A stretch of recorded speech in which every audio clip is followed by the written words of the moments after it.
Olá pessoal, vamos dar início a mais uma aula de CBFT 195, Microbiologia do Solo, e hoje com a parte de matéria orgânica do solo. Essa parte da matéria nós vamos dividir em duas aulas e hoje nós vamos ficar com a parte 1 dessa aula, ok? Meu nome é Nilton Moreno Santos e eu sou professor da Universidade Federal de Viçosa, do campus de Florestal. Muito bem, pessoal. O solo, ele é um receptáculo, é o principal receptáculo e o principal agente biotransformador de todos os resíduos orgânicos, sejam esses resíduos de origem animal, como por exemplo aqui a gente observa um inseto, sendo atacado por um fungo, sendo um resíduo de origem vegetal, aqui a gente vê uma laranja, ou um limão, que também está no processo de decomposição, processo de transformação também por um fungo. E conforme nós vamos tendo a deposição desses materiais, principalmente proveniente do dossel das árvores, nós já vimos na aula anterior que a vegetação é o principal componente, é o principal fornecedor de matéria orgânica para o solo, mas conforme nós vamos tendo essa deposição no solo, nós vamos tendo a formação de uma serrapilheira. Aqui cabe uma pequena ressalva quanto o que é matéria orgânica e o que é material orgânico. Então, quando a gente observa aqui nessa serrapilheira, a gente consegue ver aqui o resto de uma folha.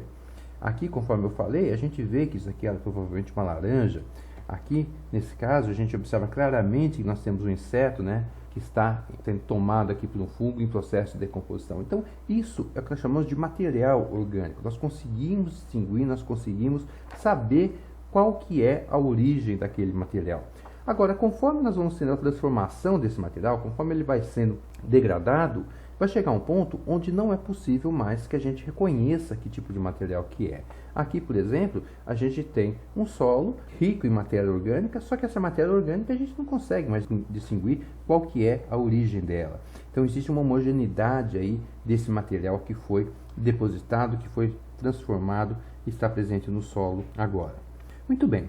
A quantidade de matéria orgânica que sai, a quantidade de material vegetal que cai do dossel é extremamente grande. Tá? E esse material ele vai formando aí a serrapilheira.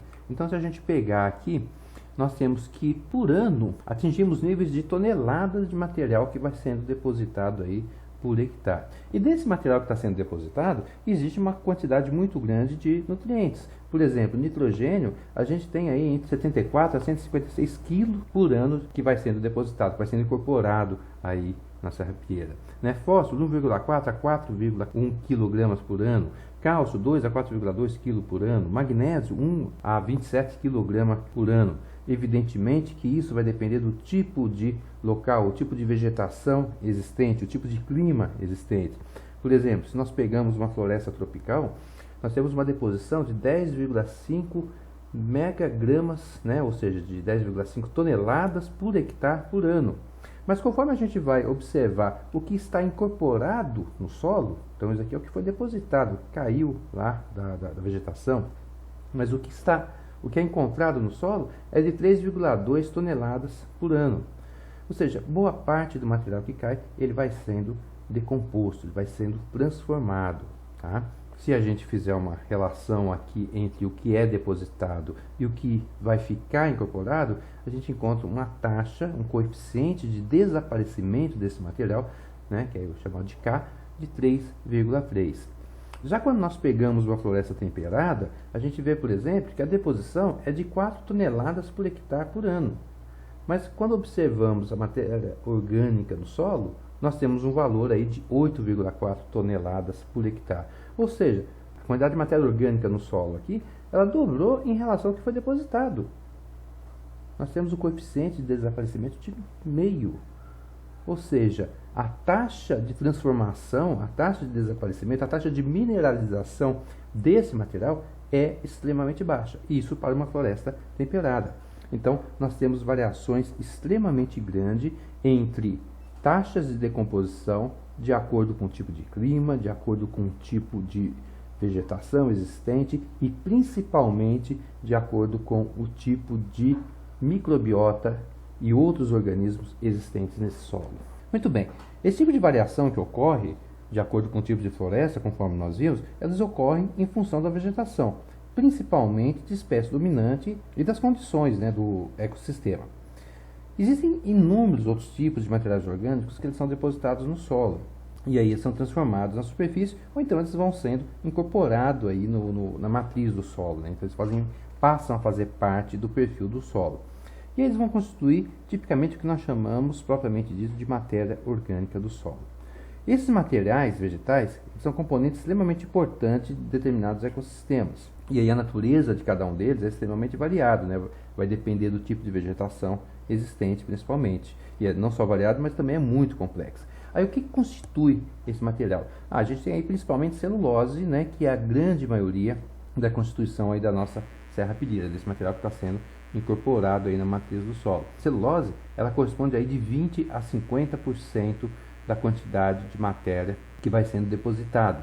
Em seguida, a gente tem aí a hemicelulose, né, de 10 a 30%, a lignina, 5 a 30%, proteínas, já cai um bocado, então de 2 a 15%, e uma série de substâncias solúveis, né, que aí vão ter até 10%. Mas existe uma série de outros constituintes também, como por exemplo ceras, graxas, pigmentos e uma série de outros componentes que estão encontrados em bem menor quantidade.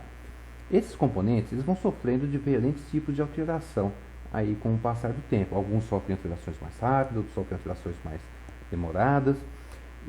Alguns vão depender de alguns tipos de organismos, outros vão depender de outros. Por exemplo, a celulose e a hemicelulose, eles são degradados muito rapidamente. Então aí eles caem, apesar de eles terem uma grande quantidade, assim que eles caem no solo, eles vão sendo degradados. Então ele acaba tendo uma diminuição muito rápida nessa porcentagem que vai ficando. Por outro lado, a lignina, que ela está em menor concentração do que celulose e hemicelulose, ela tende a ficar por muito mais tempo. O processo de degradação dela é muito maior.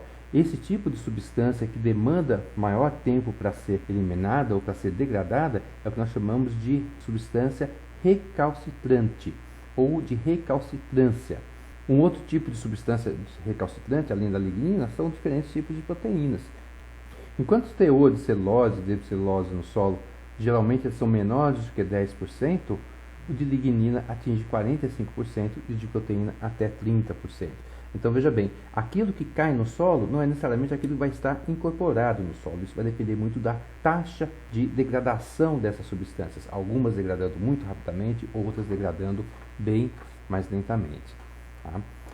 Uma das formas da gente enxergar esse processo de transformação que vai existindo no solo é através da medida da respiração do solo. Então a respiração ele é um excelente indicador do processo biológico existente.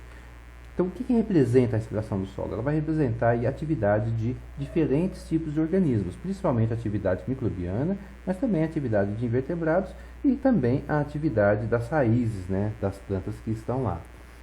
E o que vai representar essas atividades existentes? Eles vão refletir a degradação do tipo de restos vegetais que são depositados, a degradação de exudatos radiculares, a degradação da matéria orgânica e a degradação de organismos mortos. Então, essa respiração, que é representado, que ocorre a partir da atividade metabólica desses organismos, está refletindo esse tipo de transformação que está ocorrendo. Okay? Além disso, isso vai indicar o seguinte: se eu estou respirando mais, estou perdendo carbono orgânico, mas eu também estou reciclando nutrientes. Tá? E isso vai sofrer uma resposta de acordo com a ação antrópica, de acordo com o manejo que eu faço no solo, eu vou ter um determinado tipo de situação existente nesse processo de respiração. E a respiração ele vai ser, sem dúvida, uma forma de avaliar a qualidade biológica daquele solo. Por que isso? Porque ele representa a atividade de organismos existentes no solo. Então, se a gente pegar aqui nesse gráfico, nós temos a quantidade de carbono metabolizado em quilograma por hectare por ano, aqui em verde. Nós temos também a quantidade de biomassa, quilograma por hectare por ano. E nós temos a participação na respiração. Participação de quem? Participação de diferentes organismos, como por exemplo fungos, bactérias, microfauna e a meso e macrofauna. Então, o que a gente observa? Primeiro, carbono metabolizado a partir de fungos. Nós temos 1000 kg por hectare por ano. Tá? Biomassa a partir de fungos, nós temos 800 kg por hectare. E isso corresponde a uma taxa de respiração realizada pelos fungos de 61%. Já bactérias, eles metabolizam carbono em torno de 600 kg por hectare por ano, né? Então, menos aqui do que os fungos, mas ainda assim um valor extremamente alto. Quanto à contribuição deles para a formação de biomassa, ela já cai bastante em relação ao de fungos. E a gente já viu isso quando estudamos os organismos do solo, né? A contribuição da biomassa bacteriana para o solo, né? Então ela é bem menor do que a biomassa fúngica. E a participação na respiração de bactérias é aí de 35%. Já os organismos, já os animais, né, tanto correspondentes à microfauna quanto à meso e macrofauna, a gente observa que a quantidade de carbono metabolizado é muito inferior àquela que é realizada pelos micro-organismos, né, por fungos e por bactérias. A microfauna responde aí por 46 kg por hectare por ano, enquanto que meso e macrofauna por 25, né? A participação na respiração, né, dos animais é então em torno de 4%, 2% para a microfauna e 2% para a meso e macrofauna.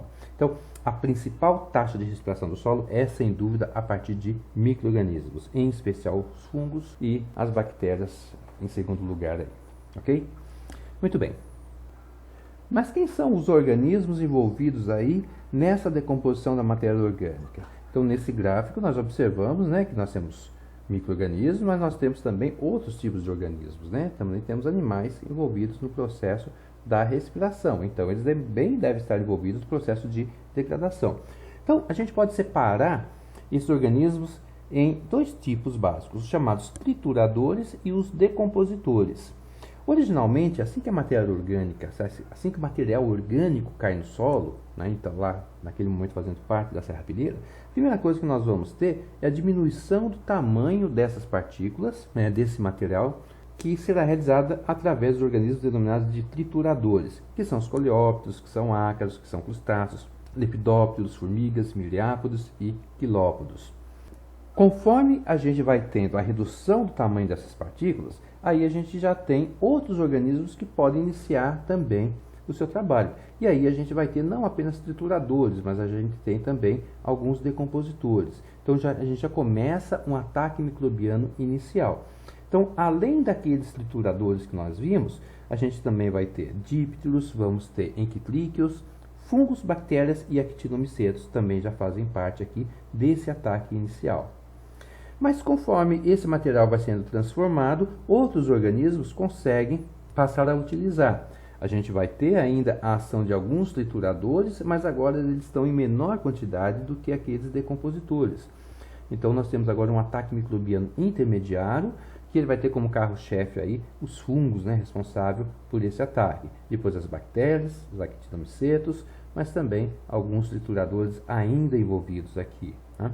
E no final, o que nós temos são apenas micro-organismos que funcionam como decompositores, que são os fungos, bactérias e actinomicetos, tá? Então, existe aí uma ordem hierárquica no processo de decomposição, onde a gente vai primeiro reduzindo o tamanho das partículas e depois nós vamos tendo um ataque sucessivo com diferentes tipos de organismos. Muito bem. Por que existe essa diferença, inclusive no processo de decomposição? Porque existe uma assimilabilidade diferente de acordo com o tipo de nutriente. Então existem aquelas que elas são prontamente assimiláveis e, consequentemente, por elas serem prontamente assimiláveis, elas praticamente não ficam lá no solo, elas já são eliminadas, às vezes ainda na serrapilheira. Que tipo de substâncias são? Normalmente representada aí pelas hexoses, como por exemplo glicose, frutose, manose, pentoses também como xilose, disacarídeos como a sacarose, maltose, algumas estruturas poliméricas, né, com compostos de carboidratos como celulose, ácidos orgânicos, ácidos graxos. Então, isso aqui são substratos que rapidamente são eliminados, tá? Ou seja, eles são prontamente assimiláveis. E por que eles são prontamente assimiláveis? Por causa daquilo que nós vimos lá nas rotas metabólicas. São o tipo de substâncias que caem, que são utilizadas pelas vias metabólicas centrais, tá? E, de forma geral, fazendo parte das vias constitutivas. Então, você já tem enzima no micro-organismo, você já tem enzima naquele organismo capaz de degradar aquela substância. Ele não precisa induzir a produção daquela enzima, ela já está lá pronta. Muito bem, mas existem algumas substâncias que elas são moderadamente assimiláveis, então elas não vão persistir por muito tempo. Elas são degradadas relativamente rápidas, mas não tão rápidas quanto aqueles que são prontamente assimiláveis. Aí a gente já tem outros tipos de polímeros, né, como por exemplo o amido, né, que é um polímero de glicose.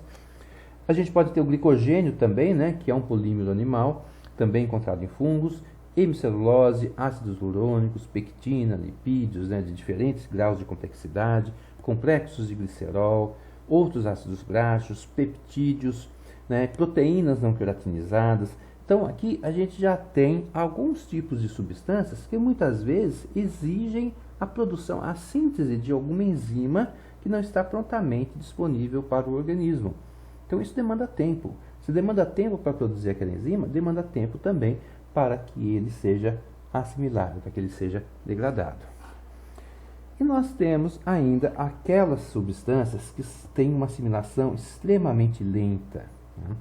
Então, consequentemente, esse tipo de substância vai persistir por muito tempo no solo. Por exemplo, a celulose microfibrilar, agregados de polímeros, né, agregados de polímeros de glicose, componentes da parede celular vegetal, cutina, lignina, suberina, tina, ceras, hidrocarbonetos oleosos, todas essas substâncias que vão exigir um tipo de enzima adequada e muitas vezes vai precisar que a gente tenha um consórcio de micro-organismos onde um elimina um pequeno pedaço, um transforma parcialmente aquele material para que o outro micro-organismo possa empreitar um ataque e aí acabar a sua decomposição. Então muitas vezes nós precisamos de consórcios de micro-organismos para que aquele material ele possa ser assimilado e ele deixe de estar presente no solo, tá? Isso demanda tempo. E por isso são substâncias persistentes, são substâncias recalcitrantes. Ok? Muito bem.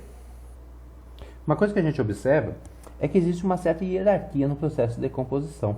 Então vamos supor aqui uma planta, e essa planta está contribuindo com o material orgânico no solo aí de três maneiras. Primeiro, através das próprias raízes dessa planta que estão presentes no solo. Também restos dessa planta que vão ser depositados aí, formando a nossa serrapilheira. Mas também a gente tem que a partir das raízes, né, ou a partir da planta, uma série de exudatos que vão sendo produzidos e que também vão caindo no nosso solo. De acordo com o tipo de material existente, a gente tem um tipo de organismo que pode estar utilizando aquele recurso. Para raízes, por exemplo, a gente pode ter nematóides, a gente pode ter fungos ou pode ter bactérias atacando eles, tá? Na verdade, esses três aqui, eles são capazes de atacar aí qualquer um desses tipos de materiais, né? A raiz, os restos, né, que estão formando a serrapilheira ou o exudato. E chama atenção também aqui para as minhocas, né, oligoquetas, que podem atacar a raiz das plantas, tá? Então envolve aí o processo de decomposição diretamente a partir dele. Muito bem, mas esses organismos, eles também sofrem ataque. Eles sofrem ataque de quê? Nematóides e fungos, eles podem ser atacados por colêmboras, né? Os fungos podem ser também atacados por ácaros e por nematóides, né? Por outros nematóides. As bactérias, elas podem ser predadas por nematóides e por protozoários, e assim por diante. Então nós vamos tendo uma escala hierárquica, tá? Cada um desses aqui podem ser predados, né, por colêmbolas predadoras, por nematóides predadoras, que por sua vez são predados por ácaros predadores. Então existe uma hierarquia aí nesse processo de decomposição da matéria orgânica, que forma aí uma rede trófica no nosso solo. Muito bem. Isso aqui eu já falei, mas só recapitulando, tá? Eu representei de uma outra maneira aqui, ó. Então, as fases da decomposição. Então, a primeira coisa que a gente tem é a redução do tamanho das partículas. E quem que faz essa redução? Então, usualmente são os organismos envolvidos na fauna do solo. Fazem decomposição? Alguns até podem fazer. Por exemplo, minhocas podem estar envolvidos no processo de decomposição. Mas, de forma geral, o que nós temos são fragmentação. O ataque microbiano inicial. Então, nós temos principalmente fungos e uma série de bactérias, em especial algumas bactérias esporulantes, como bacilos, por exemplo. E esse ataque microbiano inicial, ele vai atuar principalmente sobre essas substâncias facilmente decompostas. E vão gerar o quê? Vão formar biomassa, né? Por causa que esses organismos eles vão crescer, eles vão se desenvolver. Então, aquela matéria orgânica que eles estão assimilando está sendo convertida em biomassa. Mas vão liberando também, vão liberando amônia, vão liberando ácido sulfídrico, né, dependendo do tipo de respiração existente, conforme nós já vimos isso também na parte de metabolismo. Vão produzindo gás carbônico, obviamente, por causa da metabolização dos carboidratos que estão sendo utilizados, e vão produzindo ácidos orgânicos aí de acordo com o tipo de rota metabólica envolvida, como por exemplo se a gente estiver no processo fermentativo. O ataque microbiano intermediário, existe uma diversidade extremamente grande de micro-organismos, né, que podem estar envolvidos aí, e aí nós vamos ter um ataque a subprodutos orgânicos e também a tecidos microbianos. Conforme esses novos micro-organismos vão crescendo, vão se desenvolvendo, vão se reproduzindo, nós vamos tendo a produção de mais biomassa. E vamos fazendo o que também? Vamos mineralizando o carbono. Então, aquele carbono que estava numa forma complexada numa molécula reduzida, ele vai sendo oxidado a CO2, a gás carbônico. Tá? Então, esse processo, conforme nós também já vimos, é denominado de mineralização. E temos o ataque microbiano final. Esse ataque microbiano final, principalmente actinomicetos e fungos especialistas. No intermediário e no inicial, nós temos o papel de bactérias aqui envolvido. Mas aqui, principalmente fungos especialistas, actinomicetos, né, são bactérias também, mas as bactérias que não pertencem ao grupo dos actinomicetos atuam principalmente nessas duas fases aqui. Nesse ataque microbiano final, então aí nós vamos tendo um processo gradual de decomposição na matéria orgânica. Ok? Principalmente, por exemplo, materiais muito mais difíceis, muito mais recalcitrantes. Lignina, por exemplo. Uma coisa interessante é que se você vai cultivar actinomiceto em laboratório, a gente mantém esse cultivo aí 15 dias, mais ou menos, para você começar a observar o desenvolvimento dessas bactérias. E a gente vê aí uma forma de especialização na utilização de materiais recalcitrantes que são decompostos de uma forma muito lenta também. Ok? Muito bem. Vamos ver um pouquinho de como que é a progressão da utilização do resíduo orgânico. Então vamos pensar aqui, ó, que a gente tem essa barra completa aqui, incluindo essa parte mais alaranjada, essa parte mais amarela, corresponde à matéria orgânica presente, ao material orgânico, a matéria orgânica presente no solo. Dessa matéria orgânica, a gente tem uma parte dela que ela é decomponível, tá? Então ela é capaz de ser decomposta. Vamos dizer, né, hipoteticamente, que seria essa parte aqui, ó. E vamos considerar que essa parte ela é composta aí de hexoses, né, como por exemplo glicose, frutose, pentose, como por exemplo a xilose, de sacarídeos, ácidos orgânicos, ácidos graxos. Bem, um prazo extremamente curto, uma vez que são substâncias prontamente assimiláveis, né, então na questão de dias, essa parte aqui ela vai ser decomposta. Decomposta em quê? Ela vai ser transformada em biomassa e parte dela vai ser mineralizada na forma de gás carbônico. Tá? Então, por que isso? Por causa que, conforme nós vamos tendo a oxidação dessas substâncias, nós vamos tendo a liberação do carbono oxidado para a atmosfera. Então, parte disso daqui vai ser transformado em biomassa e parte vai ser liberado para o CO2. E agora nós ficamos com esse restante aqui, ó, com essa parte de resíduo aqui, onde nós não temos mais essas substâncias que eram prontamente assimiláveis. Então, que substâncias que nós temos? A gente tem amido, nós temos polímeros vegetais, né, de glicose, de frutose, temos glicogênio, celulose, hemicelulose, temos uma série de substâncias que não conseguem ser facilmente degradadas, facilmente assimiladas. E aí vamos pegar aqui um pedacinho disso daqui é que vai iniciar o processo de decomposição. Além disso, nós temos que essa biomassa, que é representada aí por uma série de organismos que se desenvolveram a partir disso daqui, né? Então, essa biomassa aqui essa matéria orgânica foi incorporada na forma de biomassa aqui, mas isso aqui pode ser utilizado agora também. Então, pode ser utilizado para quê? Pode ser utilizado através de organismos predadores que vão utilizando dessa biomassa para a formação de nova biomassa, mas a gente vai tendo também que essa parte que vai ser decomponível agora, ela vai ser também transformada em biomassa, e uma parte aqui vai ser gerada, que vai ser transformada em CO2. Essa seta está errada, tá bom, pessoal? Essa seta, na verdade, ela é daqui, ó.